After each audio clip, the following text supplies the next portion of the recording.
I didn't raise my voice. I didn't even blink. My brother just stood there at the head of the table, holding his wine glass like he was giving a toast, and said it right in front of everyone. You know what your problem is. You're playing house. You call yourself a business owner, but you're basically just, what, a glorified errand girl with a website. Everyone laughed. My dad chuckled into his napkin.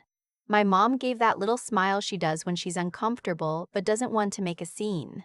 My sister-in-law, sitting next to my brother, just looked down at her plate. I cut a piece of my steak. I said, "Okay." That was it, just okay. My brother's name is Derek. He's 38. He has a marketing agency in Austin that he started 7 years ago with money our parents lent him, $60,000, that was never paid back, though no one in our family ever says that out loud. He has a nice office in a WeWork-style building, 2 employees he calls his team, and a LinkedIn profile that describes him as a visionary brand architect. He goes to networking events. He wears linen shirts that cost $200 and talks about the future of content marketing to anyone who will listen. And me? I'm Piper. I'm 31. I live in a 1-bedroom apartment in East Nashville that looks, on the outside, like it hasn't been renovated since 1987. I drive a 2011 Honda Civic with a cracked side mirror. I keep meaning to fix. I don't have a LinkedIn profile. I don't go to networking events. I don't talk about my work at family dinners because, frankly, my family stopped asking about it years ago. They assumed they already knew the answer. I was the quiet one growing up.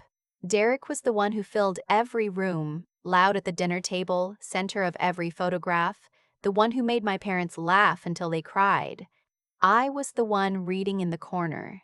The one who got good grades, but not the kind of grades that made anyone cheer. Derek got a C in AP chemistry once, and my dad said, well, he's more of a people person, and that was the end of it. When Derek said he wanted to start a business, my parents sat around the kitchen table with him for 2 hours, talking through his plan, asking questions, excited. When I told them I wanted to start something of my own, this was a few years after college, my mom said, "That's nice, honey. Just make sure you have a backup plan." I didn't argue. I just nodded and went back to my apartment and got to work. My business, the one Derek called glorified errand girl with a website, is a boutique e-commerce operation. I source small batch home goods from independent makers, mostly across the South and Midwest. Candles, ceramics, woven goods, small batch pantry items. I have a website, yes. I also have a warehouse unit I rent in Antioch, a fulfillment system I built myself, wholesale accounts with 4 regional retailers, and a subscription box with just under 9,000 active members paying $44 a month. I don't broadcast that number. I don't broadcast any of it. My accountant knows. My best friend Leslie knows. My landlord, in a general way, knows I pay on time without fail. My family thinks I sell stuff online. The dinner where Derek made the errand girl comment was Thanksgiving. Not the 3rd Thursday, I know, it's always the 4th. My family does it a week early because Derek's in-laws take the actual holiday. We were at my parents' house in Pflugerville, just outside Austin, same house I grew up in. Same dining room with the chandelier that lists slightly to the left. My mom had been cooking since Wednesday. There were 7 of us at the table. My parents, Derek, and his wife Stacy, their 2 kids, and me. I was the only one there without a partner, which my mom had managed to mention twice before we even sat down. We were on our 2nd bottle of wine when Derek got going. He'd been talking about a new client, a tech startup that wanted to disrupt the home goods space. And somehow that led to him talking about the home goods space in general, and somehow that led to him looking at me and saying what he said. "I'm not throwing shade," he added after the laugh died down. "I just think you have potential, Piper. You could work for a real company. Use your skills somewhere with actual scale." I said. "She likes her independence," my dad offered, which was his version of defending me. "I'm just saying there's no shame in pivoting," Derek said. He genuinely believed he was being helpful. That was the thing about my brother. He wasn't cruel on purpose. He just never considered, not for 1 second, that I might know something he didn't. I ate my green bean casserole. I listened to him talk. I thought about the wire transfer I'd approved 3 days earlier. I should back up. 2 years before that Thanksgiving dinner, I got a call from my cousin's college roommate, one of those third-degree connection things. Her name was Priya, and she worked at a small investment firm in Nashville that specialized in early-stage consumer product companies.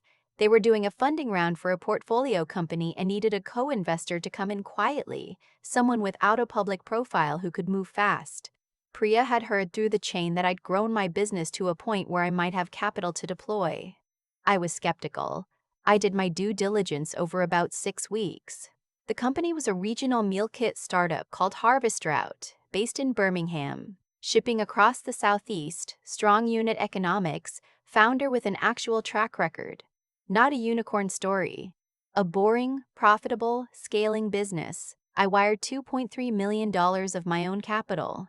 Silent preferred equity stake. Over the next 22 months, Harvest Route grew fast. A regional grocery chain acquired them. My stake, at close, was worth a little over $9 million. I reinvested a portion of that into 2 more deals through Priya's firm. One was a specialty food brand. One was a DTC pet supply company. Both moved well. By the time Derek made his toast at Thanksgiving, my net worth was sitting at just under $14 million. I drove home in my 2011 Civic with the cracked mirror. Here's what I never told my family. Derek's agency was one of the portfolio company's marketing vendors, not directly. 3 degrees removed. Harvest Route had hired a PR firm that had subcontracted some content work to a mid-size agency that had white-labeled a piece of the project to Derek's shop. He billed something like $8,000 total. A rounding error on a rounding error. He never knew. I found out by accident when I was reviewing vendor lists during due diligence on a follow-up deal. I saw his agency name in a spreadsheet and had to read it twice. I didn't tell him. I didn't tell anyone. I just quietly flagged his firm as a conflict to avoid in future deals and moved on. That was around 6 months before Thanksgiving. In January, I got a text from my mom. Derek's having a rough patch with the business. Just wanted you to know in case he reaches out. Don't make a big deal of it. I texted back, thanks for the heads up. She called 2 days later. It was more than a rough patch. Derek had lost his 2 biggest clients in the same quarter. One had gone in-house. One had gone bankrupt and left an unpaid invoice for $31,000. He had overhead he couldn't cover. Office space lease, 2 full-time salaries, software subscriptions. He'd put some of it on personal credit cards. Stacy had found out about the cards and things at home were tense. He would never ask you directly, my mom said. But if you had anything you could spare. I felt something complicated move through my chest when she said that. Not satisfaction exactly, more like a kind of tiredness. How much does he need? I asked. Maybe 50,000, just a bridge. I told her I'd think about it. I want to be honest about what I felt in that moment because it wasn't what you might expect. I wasn't happy. I wasn't sitting there thinking finally or he deserves this. My brother is not a bad person. He's thoughtless and he's arrogant, and he has never once in his adult life considered that the people around him might have inner lives as complicated as his own, but he loves his kids. He loves my mom. He's generous when things are going well. He's just a person who never had to learn humility the hard way, and learning it now was genuinely painful to watch, even from a distance. What I was feeling, mostly, was this. I was tired of the shape of our family dynamic. Tired of being the background character in a story that had always been about Derek. Tired of my parents calling me only when Derek needed something, after years of not calling to ask how my business was going. And I was asking myself a question I'd been putting off for a long time. Was I going to keep financing that dynamic, or was I going to do something different? I called my mom back 3 days later and told her I couldn't lend Derek money directly. She was quiet for a second. Then, Piper. It's family. I know, I said. But a loan between us would change our relationship, and I don't want that. This was true. It was also not the whole truth. What I can do is sit down with Derek and go through his books and help him figure out a path forward. For free. That's what I'm offering. My mom paused. You don't know anything about his kind of business. I know more than you think, I said. But it's his call. She relayed the offer. Derek texted me 2 days later. Mom says you want to help. I don't need a babysitter, but I guess I can use another set of eyes. Can you come down next week? I drove to Austin. We sat at his kitchen table. Stacy had taken the kids to her mom's for the day. Derek had printed out his P&L and a summary of his current contracts. He slid them across the table like he was doing me a favor. I looked at them for about 15 minutes without saying anything. His situation was not as bad as I'd feared. It was bad, but survivable. His burn rate was high because he'd scaled overhead of revenue, classic mistake. He had 2 recurring clients left, enough to cover his basic operating costs if he cut the office lease and moved to remote.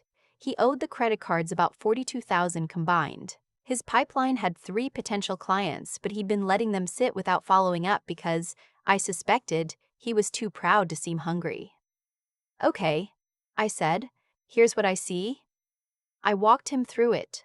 Not condescendingly. I wasn't there to perform satisfaction.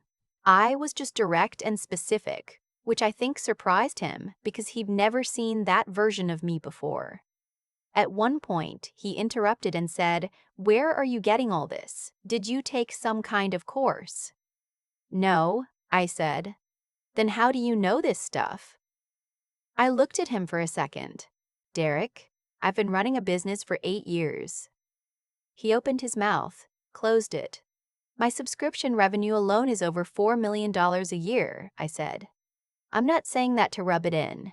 I'm saying it so you understand I'm not guessing." The look on his face is one I will probably never forget. It wasn't anger. It was more like someone rearranging furniture in a room they thought they knew perfectly. "4 million," he said. "Annually recurring, plus wholesale and retail." He looked down at his printed P&L, then back up at me. "Why didn't you ever say anything?" "Because nobody asked," I said. And I meant it without bitterness, just as a fact. Nobody had asked. We worked through his options for about 3 hours. By the end, he had a rough plan. Exit the WeWork space by end of quarter, shift to fully remote, bring on one of his current employees as a contractor instead of full-time, follow up with all 3 pipeline prospects that week, restructure his service packages to emphasize retainer work over project-based. He was quiet for a while after we finished. Then he said, "I owe you an apology." "For what?" "Thanksgiving," he said. "The errand girl thing. I was being an idiot." "You were," I said. "I didn't know." "You didn't know," I agreed. "But Derek, I want you to think about why you assumed what you assumed. You never asked about my business. Mom and Dad never asked. You guys just decided you already knew the answer, and you were comfortable with that answer, and so you never looked any closer." He nodded slowly. "I'm not asking you to apologize for being wrong about the numbers," I said. "I'm asking you to think about why it was so easy to assume I was doing nothing." He was quiet for a long moment. "Because it made things simpler," he said finally. "If you were doing okay, then I was. I don't know. Not the success story." It was the most honest thing my brother had ever said to me. I didn't wire Derek $50,000. I didn't give him any money at all. What I did, I made 3 phone calls to people I knew. One of them was a founder whose brand I'd helped a little, informally, the year before. She needed part-time marketing help for a product launch and didn't want to hire a full agency. I connected her with Derek. He landed a 4-month contract, mid-5 figures. It wasn't charity. She needed the work done and he could do it. But it was a door I opened. He didn't know I opened it. She just told him she'd heard good things. That contract bought him enough runway to close one of his pipeline clients. He got out of his office lease with 2 months left on it and ate the penalty, which was less than he'd been spending on the space monthly. By spring, he was remote, leaner, and stable. He called to tell me. He sounded different. Still Derek, still a little much, but different. "I'm not where I want to be," he said, "but I feel like I actually understand my own business now for the first time." "That's a good feeling," I said. "Yeah." A pause. "Piper, how long have you always been?" I've always been fine," I said. "I've just been quiet about it." My mom called me the following month. She'd heard, through Derek, a version of what had come out at his kitchen table. Not everything, but enough. "I didn't know," she said. She sounded embarrassed. "I know you didn't. We should have asked more." "About your business." Yeah, I said. You should have. She was quiet. I'm proud of you, Piper. I held the phone and looked out my apartment window at the street below. Some pigeons were fighting over something near the curb. A kid on a bike was weaving between parked cars. Thank you, I said. That was what I'd wanted for a long time. Just that. Just acknowledgement, plainly offered, without anyone needing anything in return. It landed differently than I'd expected. Smaller, in a way. Quieter. Not because it didn't matter, it did, but because somewhere in the last 8 years, without fully realizing it, I'd stopped needing it to survive. I still drive the Civic. I got the mirror fixed finally, $62 at a shop in Germantown. I still live in the same apartment. I'm looking at buying a small building in East Nashville actually. A mixed-use property. 3 commercial units on the ground floor and 2 residential above. It's not a flashy investment, it's just a solid one. The kind of thing that makes sense on a spreadsheet and doesn't make much of a story at dinner. That's okay. My best stories, I've learned, are the ones nobody knows about yet. Derek is doing all right. His agency is small now. Really small, just him and one contractor. But the margins are better and he knows where every dollar is going. He texts me sometimes to run things by me. I always text back. At Christmas this year, he stood up at the table and said he wanted to say something. I braced myself, not sure what was coming. I want to say that this year I learned a lot, he said, and a lot of it came from my sister, who apparently has been quietly building something impressive while the rest of us weren't paying attention. He looked at me. I'm paying attention now. My dad looked at me with an expression I didn't quite recognize. Surprise, maybe. Or recalibration. I raised my glass. About time, I said. Everyone laughed. This time, I laughed too. Here's the thing about being the quiet one. People read your silence as absence. They assume that because you're not performing, nothing is happening.